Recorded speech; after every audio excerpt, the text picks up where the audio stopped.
Hello friends, स्वागत है आज की वीडियो में हम आपको बताएंगे जीवन की सभी समस्याओं का मूल समाधान आपको गीता में मिलेगा। गीता में श्री कृष्ण जी कहते हैं कि जिस इंसान की सोच और नीयत अच्छी होती है, भगवान खुद उसकी मदद करने के लिए आते हैं और भगवान किसी न किसी चीज़ और किसी न किसी विशेष जीव या किसी न किसी विशेष शक्ति के द्वारा उस मनुष्य की मदद करने के लिए अवश्य आते हैं। श्री कृष्ण जी कहते हैं कि जिस व्यक्ति की नीयत अच्छी होगी, जिस व्यक्ति की सोच अच्छी होगी, उसके कार्य अवश्य सफल होंगे। भगवान उसे किसी न किसी रूप में, किसी दैवीय शक्ति को, किसी न किसी व्यक्ति या किसी न किसी विशेष चीज़ को उसके कार्यों को संपूर्ण करने के लिए भेजेगा। बस उस मनुष्य की सोच और समझ अच्छी होनी चाहिए। श्री कृष्ण जी गीता में कहते हैं, अर्जुन को समझाते हुए कहते हैं कि जो व्यक्ति मौन की शक्ति को समझ ले वो हमेशा पूजनीय होता है। चाहे फिर वो मौन माँ का हो, पत्नी का हो, पति का हो, प्रेमी का हो या परमेश्वर का हो। श्री कृष्ण जी कहते हैं कि हमें मौन की शक्ति को समझना चाहिए। जो भी व्यक्ति मौन की शक्ति को समझ जाएगा वह जीवन में हर समस्याओं के समाधान से तर जाएगा। श्री कृष्ण जी कहते हैं कि मनुष्य को मौन रहकर ध्यान लगाना चाहिए। जब उसे किसी भी चीज़ का ज्ञान नहीं हो रहा है या उसको किसी भी चीज़ का परिणाम नहीं मिल रहा है, तो उसके लिए वह मौन होकर अपना ध्यान लगाए, प्रभु का सिमरन करे, उसे हर समस्या का समाधान मिलेगा। श्री कृष्ण जी कहते हैं अर्जुन को रणभूमि में कि हे अर्जुन, मनुष्य को अपने कर्मों से के संभावित परिणाम, प्राप्त होने वाली विजय या पराजय, लाभ या हानि, प्रसन्नता या दुख इत्यादि के बारे में सोचकर चिंता नहीं करनी चाहिए। चिंता चिता के समान होती है। श्री कृष्ण जी कहते हैं कि हमें किसी भी चीज़ की ज़्यादा चिंता नहीं करनी चाहिए, सिर्फ प्रभु का चिंतन करना चाहिए और प्रभु का चिंतन करते हुए हर समस्या का समाधान आपको मिलेगा। बस हमें अपने ठंडे दिमाग से थोड़ा सा सोचना है और भगवान के बारे में उस चीज़ का विचार करना है। हम जितनी भी किसी चीज़ की चिंता करेंगे, किसी भी चीज़ का के बारे में ज़्यादा सोचेंगे, तो दोस्तों उसके परिणाम हमें गलत भुगतने पड़ेंगे, क्योंकि चिंता मनुष्य को अंदर से खाने लगती है। तो श्री कृष्ण जी कहते हैं कि इस समय पर अगर मनुष्य को कुछ ना समझ आए तो वह भगवान का चिंतन करे, भगवान का स्मरण करे और उसे उस समस्या का समाधान अवश्य मिलेगा। श्री कृष्ण जी अर्जुन को यह भी समझाते हैं कि अर्जुन, जो भी मैं यह उपदेश दे रहा हूँ, जिस भी व्यक्ति को जीवन में कभी कुछ ना समझ आए, अगर वह भगवान का स्मरण करेगा तो उसके हर कठिनाइयों के रास्ते खुलेंगे। गीता के अध्याय में श्री कृष्ण जी अर्जुन को रणभूमि में समझाते हैं कि जिस व्यक्ति ने कभी भी जिंदगी में विपत्तियां नहीं देखी होगी, उसे अपनी ताकत का कभी एहसास नहीं होगा। विपत्तियां हर मनुष्य को अंदर से मजबूत बनाने के लिए आती हैं। श्री कृष्ण जी कहते हैं कि जो मनुष्य अपनी ज़िंदगी में कठिनाइयों का सामना करेगा, कठिनाइयाँ उस व्यक्ति को ज़िंदगी में मजबूत करने के लिए आती है। और कठिनाइयों का वो दौर मनुष्य को वह सिखाता है कि मुझे ज़िंदगी को किस हालात में जीना है, किस कठिन परिस्थितियों में जीना है।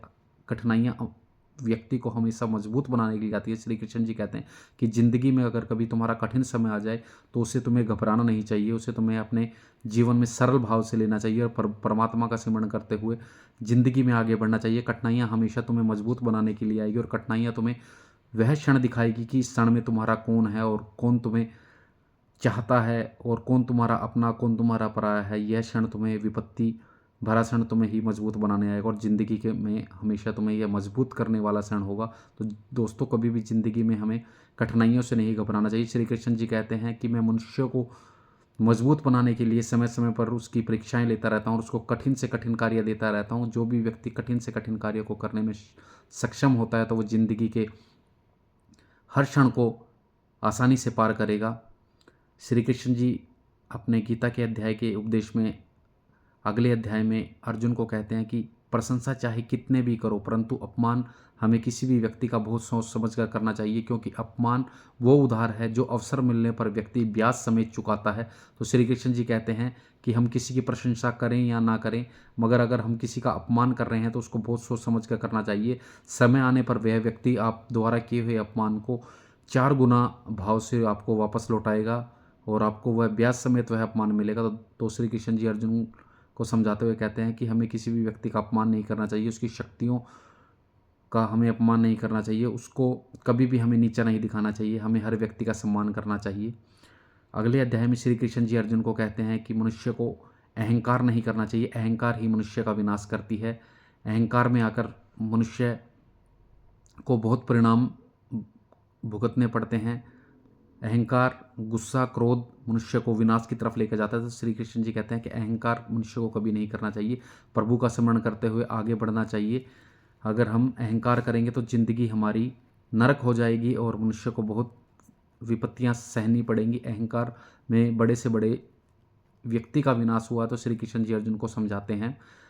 अगले अध्याय में श्री कृष्ण जी अर्जुन को कहते हैं कि गीता के अनुसार मनुष्य को अपने दिमाग पर पूरा नियंत्रण रखना चाहिए। यदि हम अपना दिमाग पर पूरा नियंत्रण रखते हैं, अपनी इंद्रियों पर नियंत्रण रखते हैं, तो हम बड़ी से बड़ी कठिनाई, बड़ी से बड़ी विपत्ति को सुलझा सकते हैं। श्री कृष्ण जी कहते हैं कि अगर हमारे दिमाग के ऊपर नियंत्रण नहीं है तो हमारा दिमाग ही हमारा दुश्मन बन जाएगा। श्री कृष्ण जी अपने अध्याय में यही समझाते हैं कि मनुष्य को अपनी इंद्रियों को वश में रखना चाहिए, परमात्मा का सिमरण करते हुए अपने दिमाग पर नियंत्रण रखना चाहिए और अपने दिमाग पर सद्भाव रखने चाहिए और अच्छी सोच के साथ में उसको अच्छे विकासशील होकर विकसित विचारों का समन्वय करना चाहिए और परमात्मा का सिमरण करना चाहिए।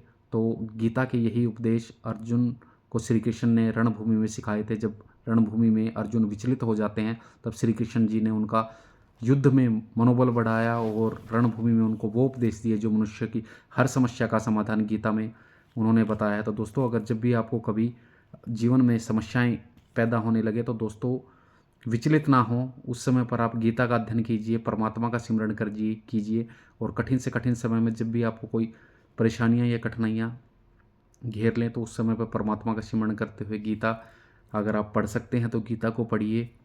वहाँ आपको अपनी सारी समस्याओं का समाधान मिलेगा और श्री कृष्ण जी ने यही कहा है कि विचलित ना होकर मनुष्य अगर मेरा सिमरण करेगा तो मैं उसको हर समस्या का समाधान दूंगा। दोस्तों, वीडियो अच्छी लगी तो लाइक शेयर कमेंट जरूर कीजिए। मैं आपके लिए ऐसे ही मोटिवेशनल ब्लॉग और मोटिवेशनल वीडियोज़ लेकर आता रहूँगा। गीता के उपदेश अगले अध्याय में मिलते हैं दोस्तों, एक और नई वीडियो के साथ में, एक और नए गीता के उपदेश और नए अध्याय के साथ में। वीडियो अच्छी लगी लाइक शेयर कमेंट जरूर